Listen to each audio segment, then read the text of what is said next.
What is up, guys? Welcome to a brand new review. We're talking Thor Ragnarok. And let me just say, this is easily the best Thor film in the MCU. I'm going to get that right out of the way. I'm going to say this. I had so much fun with this film.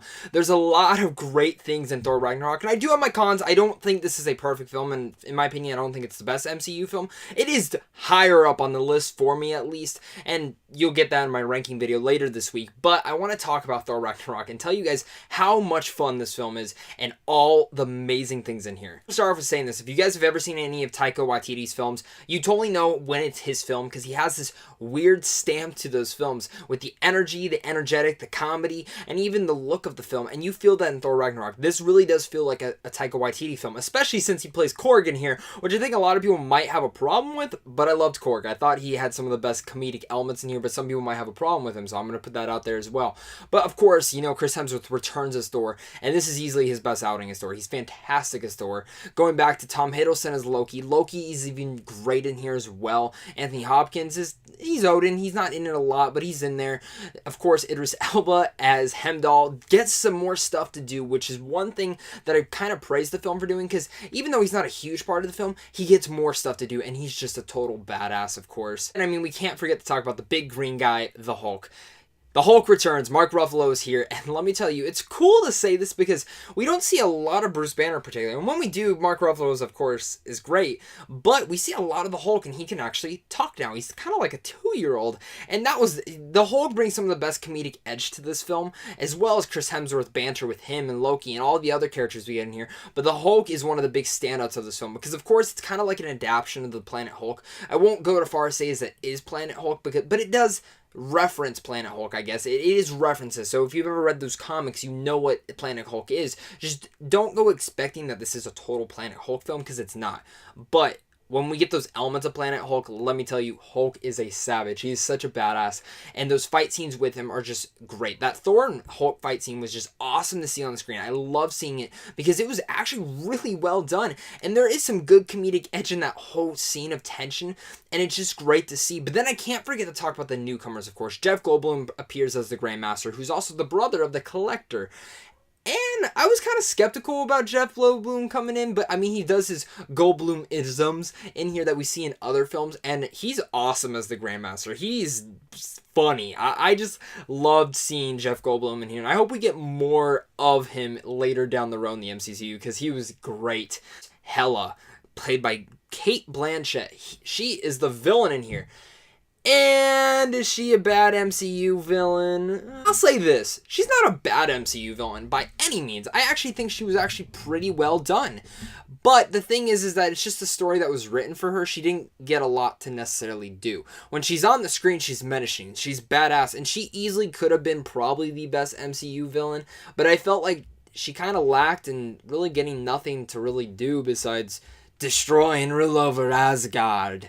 Like I said, it's just a typical MCU. She definitely is better than like Malekith per se, but I wouldn't say she's like right there with Loki in the first few films that we ever saw him in. But I would say she's fine, and Chet played her brilliantly. I just felt like she could have gotten a bit more to do necessarily. I think the one thing I've been saving in this film is Tessa Thompson. She appeared in Creed, and she's my woman crush. Let me tell you, Tessa Thompson's beautiful, but she's a badass in this film as Valkyrie. I loved Valkyrie. She's easily one of my favorite MCU characters from now on. She's one of my favorite Marvel characters, one of my favorite superhero kind of esque characters, comic book characters, whatever you want to say. I absolutely loved Valkyrie in this film. Every single scene Tessa Thompson is in as Valkyrie, she stole the scene for me. She was funny. She was energetic. She's a badass, and she's just so great. She also brings very emotion to her character, where you care about her character, and goddamn, get her own solo film, because I would eat that shit up. Valkyrie is, like I said, again, one of the best elements of Thor Ragnarok, and I really got to shout out to her that you guys need to see Thor Ragnarok and appreciate Tessa Thompson's performance in here, because let's hashtag this, Tessa Thompson, Valkyrie film, Kevin Feige, get it done. I think that's what makes this movie so damn well, is the characters in here. Because the story, it's not generic at all. It is a fun, sci-fi, Asgardian adventure, and that's awesome to see, because this mixes a bunch of tones together and totally works, because this really is a buddy comedy of some sorts. But it also has those dramatic moments where it still hits tough. And some people might have a problem with some of those dramatic elements not really working because some of the comedy hits at the same parts where Taika Waititi takes those marks, but I didn't have a problem with that. I just think some people might. But this easily is one of the funniest films in the MCU. I wouldn't go to say it's the funniest yet, but it easily can be one of those, maybe depending on your humor of some sorts, because I still think Guardians is the funniest MCU film. But don't get me wrong, if you come to me and say Thor Ragnarok is your favorite film and the funniest film, I won't hesitate to disagree with you. I think it really does hold up in that comedy era, and every single joke, for the most part, did work and made me laugh. Some made me laugh more than others, some made me just cringe, but really the whole time I was watching Thor Ragnarok, I had the biggest smile on my face. Each of the action scenes gave me goosebumps and chills and just made me get into the moment of cheering them on, and that's what Taika Waititi did so well done in here.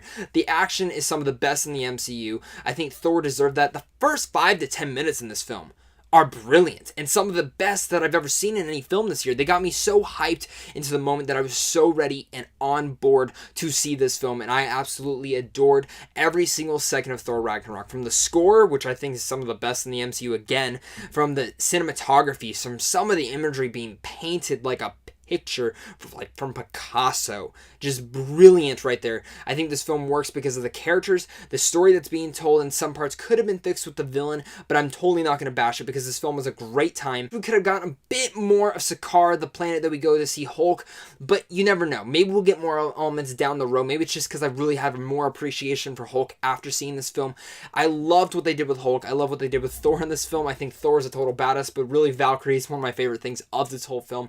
Everyone did a great job in this film. I absolutely loved Thor. I had a couple cons here and there, but really, I can't say, but go see Thor, especially if you're a superhero fan or a comic book fan. You guys are going to love Thor Ragnarok. So with that said, I'm going to give Thor Ragnarok an A-. And like I said, this is easily probably going to be in the best of the MCU. I mean, there's really no bad in the MCU, but this is easily up there, and you guys will find out in my ranking this week which one I placed it and where would I place Thor Ragnarok, so make sure to look out for that soon. But of course, guys, if you're new, I love talking movies, so make sure to comment down below and tell me, what did you guys think of Thor Ragnarok? Did you like it? Did you hate it? Have you not seen it yet? Are you kind of skeptical on it? Tell me down below. That's where we're going to talk about Thor Ragnarok. I can't wait to talk with you guys about this. But as always, guys, again, make sure to like and subscribe, especially if you're new. Hit that notification bell so you guys never miss a video. I'd hate for you guys to do that. You don't want to miss this ranking video because this will be a lot of fun. And of course, guys, look out for more videos soon as course of next week. I can't wait to get you guys all those.